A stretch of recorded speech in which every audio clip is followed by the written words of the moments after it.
Hi, ninth graders. I am Natalie Havens. I am your school counselor if your last name is L through Z. And I am Miss Richards, and I'm your school counselor if your last name starts with A through K. And we have a presentation for you right now about being social media savvy. We also are going to talk about how to send an email. So let me pull this up for you. Thanks so much for watching with us. We love virtually seeing you each month with our lessons. And it's just pulling up in 1 second. Here we go. So, as you know, social media is everywhere. It's a great way to connect with people, find people with common interests, and be a part of a community. But just like in real life, there are boundaries and limits that you need to keep you safe.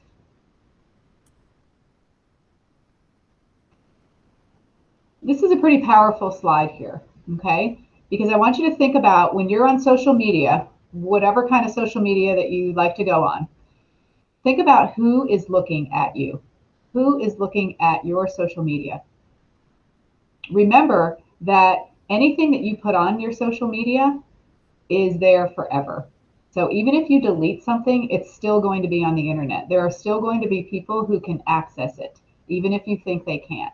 So think before you snap, before you tweet, or you post anything. Also, be careful, even if you try to disguise your name on your social media accounts, your username can be connected to your email and your legal name. So when you think about that, people can find you anywhere. There's a couple of things here on the right hand side of this slide that are really, really important because although college is, a couple years off for you right now, just realize that when you're accepted to college, okay, in a few years and you get your admission and you're like in, the admissions officers can go onto your social media and if they see some things there that they don't like, they can actually tell you, sorry, we don't want you to come anymore. That's calling rescinding your application so that you can actually have your application denied and not go to that college anymore because of what's on your social media. Also, employers are constantly looking at social media. They want to know who they're going to hire, what kind of a person you look like online, and there are times where people haven't been able to get a job because of what they've posted on their social media. And it's also going to be important when you start applying for scholarships. They also do look at social media accounts. So here's some deal breakers that we want to make sure you're aware of. We just kind of wanted to review this with you. Hopefully it's stuff you've already been made aware of, but just to make sure you know to not post any illegal activity. Even if you think this is private, it can be downloaded or screenshot and used against you. Bullying, of course, that is never okay. It doesn't feel good. It's hurtful. It's destructive. We don't want it happening to anyone. Please make sure if it's happening to you, you go to a safe adult. And if it's happening, you see to other people to talk to a safe adult for them as well. Any disrespectful posts about teachers or schools is an attack. It can again be hurtful. And it just is a really bad reflection of you if you put that out there as well. Too much information. Do not post your address, your birthday, other personal information. Hackers, thieves, predators can use this against you. So please make sure you're being smart about that. And don't do online check-ins, especially if you're alone. I know we're not really going out as much anymore, hopefully, but when you do, just be careful because potential threatening people could know where you are. And then, of course, threats of violence. I don't know if you see this little application, a picture of the application Fortify FL. We put a little picture of the app down there for you to see. Make sure you have that on your phone. If you see any threats of violence online, you can report that anonymously. Now, how to be social media savvy. So, social media, you guys know it better than us. And the best way is to really be authentic, be yourself. People will want to get to know you. Try to put a positive outlook in your post. You may not feel great every day, but focusing on those good things will help you and others feel good as well. Sharing your knowledge is great. If you find a great link or a great app, make sure you share that. Commenting, making sure you're thoughtful and respectful in your comments, and tagging people. people in pictures. When you post a picture, make sure it's a good reflection of you, but also of other people. We want to make sure we're looking our best on social media, but just be aware of the other people in your picture as well. And make sure you think before you post. Your goal shouldn't be to make sure other people like you on social media, but to be yourself. It's something that truly reflects you. So, just like in real life, there's times where you need to ask for help from a trusted adult. There's also going to be times where you might feel like you need to ask for help while you're online. So, if you're ever online and somebody makes you feel unsafe or uncomfortable, don't ignore that feeling that you get. Make sure that you reach out to someone that you trust. Make sure you have trusted adults in your life that you can say, hey, look, I'm online. I feel a little bit uncomfortable. I want you to help me look into this.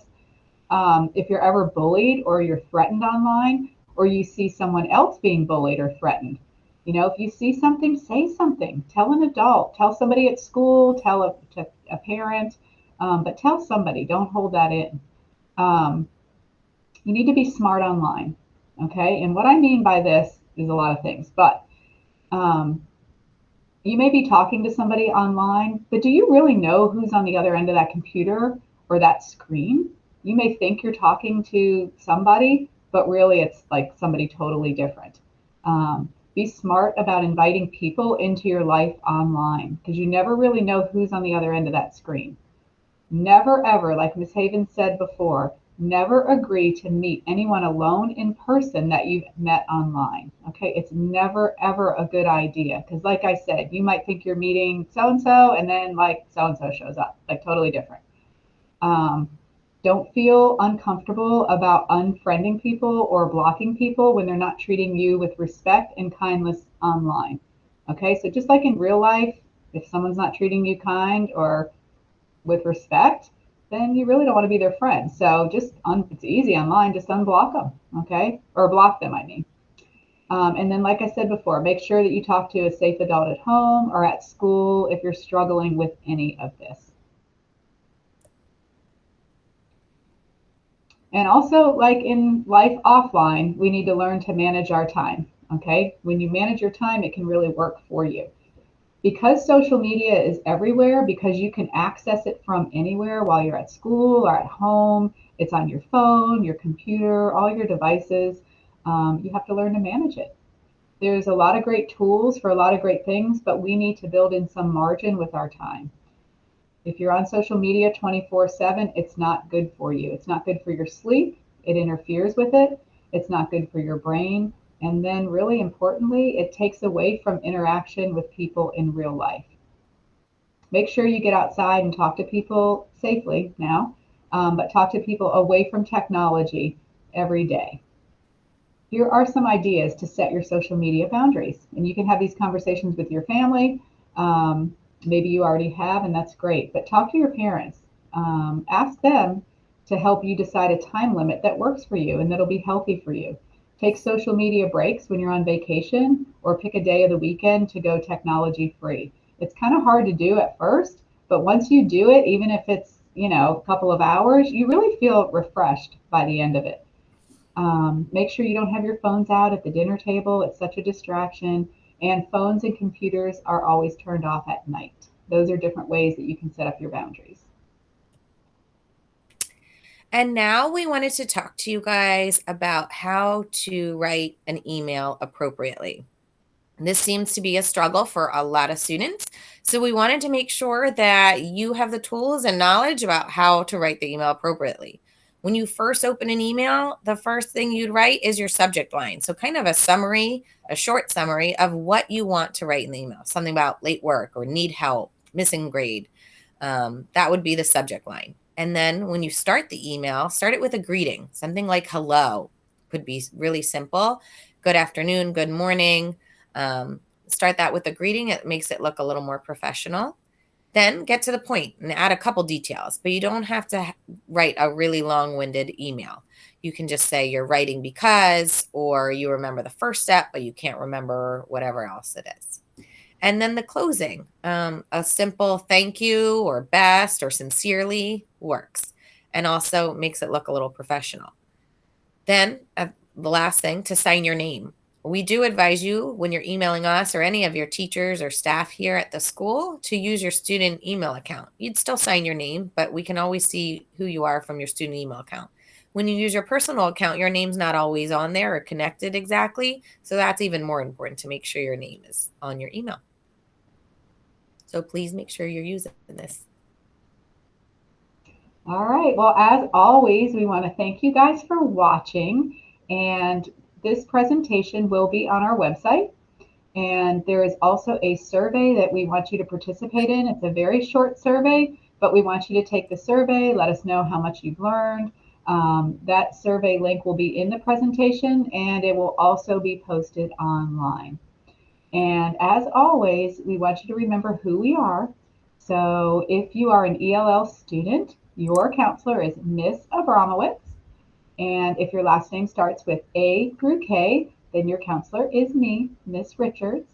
And And if your last name's L through Z, it's me, Natalie Havens. Thanks so much for watching, guys. bye bye.